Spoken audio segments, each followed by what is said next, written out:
das queimadas, como que tá? Bicha, tá vendo aí que tá pegando fogo pra caramba, isso não tem jeito mesmo? Entra governo, sai governo, é a mesma coisa?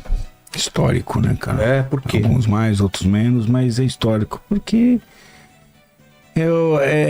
é um problema muito maior do que a gente imagina, né? Quer dizer, você tem de tudo. A gente não pode ser leviano, né? E dar uma... Eu não quero apontar uma direção, porque seria leviano da minha parte. Mas a gente tem muita coisa irregular acontecendo, a gente sabe, né? Em terras... e que acaba apagando, a gente já falou sobre isso, né? Essa é minha preocupação. Acaba engraçado que a pessoa da cidade acaba dizendo assim, é o agronegócio que é o problema, né? Quando na verdade o agronegócio é a solução também, porque quem come, quem a jujuba, a água, coisa, tudo veio porque alguém plantou, criou e não foi você, né? A gente já falou sobre isso, né? E a gente tem bons exemplos e maus exemplos em toda a categoria.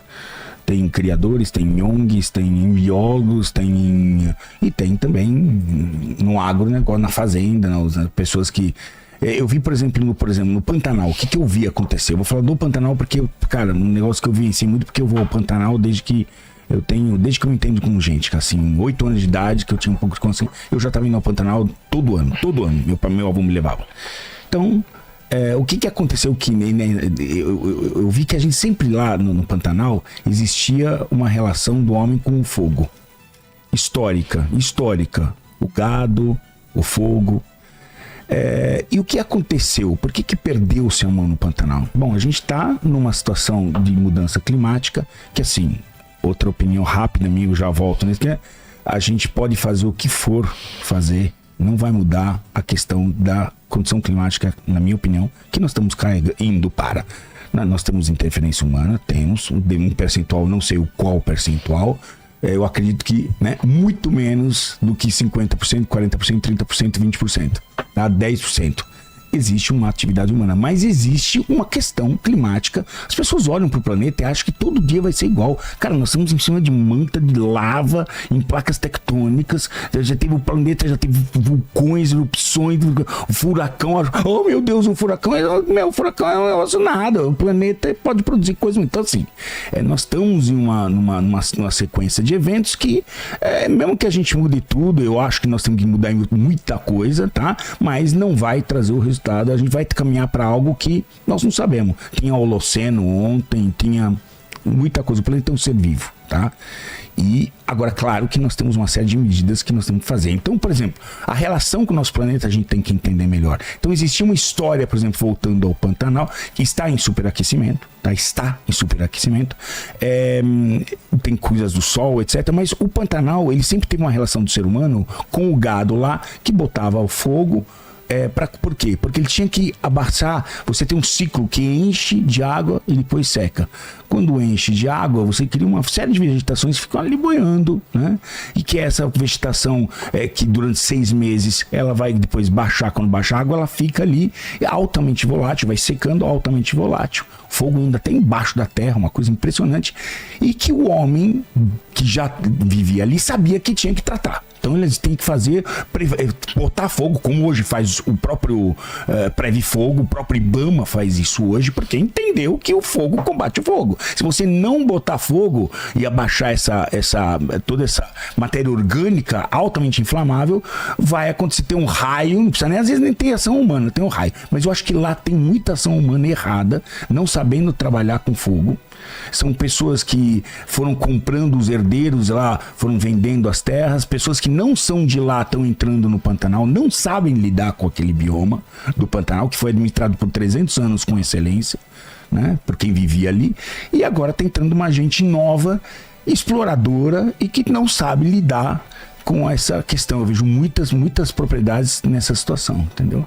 Então a gente perdeu. E outra coisa que eu vi é que também acharam que tirar o gado, eu vi muita coisa de próprios conservacionistas errando no meu conhecimento e na minha opinião, na mão, achando que tira o gado, tira as pessoas e pronto, tá resolvido. Grande parte desses grandes nasceram perto de terra indígena e área de proteção, que lá tiraram todo o homem e o gado, e nasceu lá. Por falta de conhecimento, porque achou no coração conservacionista, você acha que isso resolve. Queremos tirar o gado e gente. e não entende a dinâmica do Pantanal. E erraram a mão também nisso. Essa é a opinião. Eu sei que nós vamos ter ali discussão top sobre o assunto. Esta é a minha opinião, entendeu? É isso. Então, nós não estamos sabendo lidar com esse no caso do Pantanal, com o bioma. E é lá na Amazônia, cara, nessa parte que tá vindo do Pará e tal, cara, ali é uma guerra de foice, uma barbárie ali, ocupação desenfreada, sem planejamento, os caras metendo fogo mesmo, cara. Nós não temos hoje fiscalização, porque a fiscalização não tem condições econômicas, deixa por último a fiscalização, não é verdade? Você já foi fiscal também, não foi? Eu sou agente ambiental. Agente ambiental, exatamente. Então, assim, puta, não tem grana, cara, para os caras fazerem também o trabalho. Como é que fica? Não tem, até quando vai continuar a ter, porque num país que tem um monte de problemas, você deixa essa questão por último, né, em termos financeiros. Tem outros problemas, saúde, segurança, Monday, Tuesday, Wednesday. O que faz, né? Cara, essa é uma questão muito complexa, né? De resolver. Se ele concorda com tudo que eu falei, mas enfim. Então, tem coisas que são. Por exemplo, o fogo no Pantanal, né? O boi no Pantanal, ele ajudava a diminuir o fogo, isso é um fato. A gente tem que entender que é o seguinte: o Pantanal, você tinha muitos animais muito grandes aqui no Brasil. A gente chama isso de megafauna. Houve uma grande extinção quando o Istmo do Panamá aconteceu. Se colocou a América do Norte, a América do Sul. Aqui existia mastodonte, tá? Te parece um elefante. Tinha preguiça gigante. Você tinha um monte de coisas aqui aonde você tinha esses animais que pisavam e faziam pasto. O próprio ser humano, quando chegou aqui, ajudou também a destruir grande parte desses animais. De modo que você, por exemplo, no Pantanal, que tinha animais que faziam essa pastagem, pisoteio e etc., não tem mais. O gado, ele entrou ali e não foi prejudicial para o meio ambiente como esperava. Ele entrou ali e realmente ele diminuía a matéria orgânica dos locais. Isso reduziu o fogo, isso reduziu o incêndio. E agora também a gente tem um sistema um pouco diferente, em que o boi fica mais confinado e não é solto como era antigamente no Pantanal. Então, assim, é um outro sistema. Porém, o que eu posso dizer é que o fogo colocado, tanto no Pantanal quanto na Amazônia, principalmente na Amazônia, ele é um fogo colocado pelo ser humano, ele não é natural. Ele não é um fogo natural. A Amazônia é uma rainforest. Só pra você ter ideia, meu pai mora em Paraty, Rio de Janeiro. Se você colocar uma caixa de fósforo do lado de fora, no outro dia você não risca o fósforo, de tão úmido que é. Tá. E aquilo ali só existe porque os rios aéreos da Amazônia é que fazem com que essa região aqui toda seja bastante úmida. Tu imagina lá, não tem como o fogo naturalmente acontecer na Amazônia, a não ser que seja provocado. Então o fogo é provocado de alguma maneira e isso tem que ser resolvido. Agora, para resolver é um grande problema, porque como o próprio Richard falou, a fiscalização. Por que queimam? Grilagem, cara. O que é grilagem? Grilagem, tomada de terra. O problema todo é você ter uma Amazônia que entre no ponto de no return. Ou seja, a Amazônia onde você desmata vai virar sertão. E aqui onde a gente vive no quadrilátero afortunado. Região sudeste, etc. Que na mesma região dos outros, em qualquer local do planeta, é deserto. Então onde você tem aqui Rio de Janeiro, São Paulo, né, o sul, que recebe esses rios aéreos da Amazônia, você vai ver que Namibe Kalahari é deserto. Você vai ver que Atacama é deserto. Você vai ver que o Outback é deserto. Tá tudo na mesma faixa. Aqui não é um deserto. Aqui não é um deserto porque você tem a água que evapotranspira das plantas na Amazônia e chegam aqui através dos rios aéreos. Se você desmata a Amazônia, o que vai acontecer é a perda, por exemplo, da industrialização em São Paulo, Rio de Janeiro, região sudeste.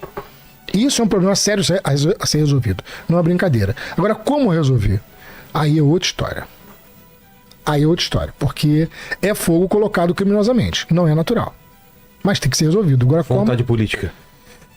Só? Acho que não é só vontade política, não. Tem mais um monte de outras coisas, mas a principal eu posso dizer que é uma vontade política. A principal, sim. Agora, você acha que só multar resolve? Não. Se resolvesse, a gente já tinha resolvido há muito tempo. De repente até vale a pena tomar uma multa e continuar desmatando. Exato. Então, talvez as medidas mitigatórias devam ser mais... Você viu agora um cara que destruiu hectares no Pantanal, Richard? Só tacando na palme. Você viu essa? O cara destruiu hectares e hectares. E ele já era Incidente? Reincidente, velho. Na Mas esses são os caras que Ele tem- jogou a gente laranja, velho. Doideira, cara. Absurdo. Mas não é. Meu. Mas e você muitas vezes não tem nem quem culpar, muitas vezes não tem nem dono esses caras que estão queimando determinadas coisas, porque assim, e é isso que eu quero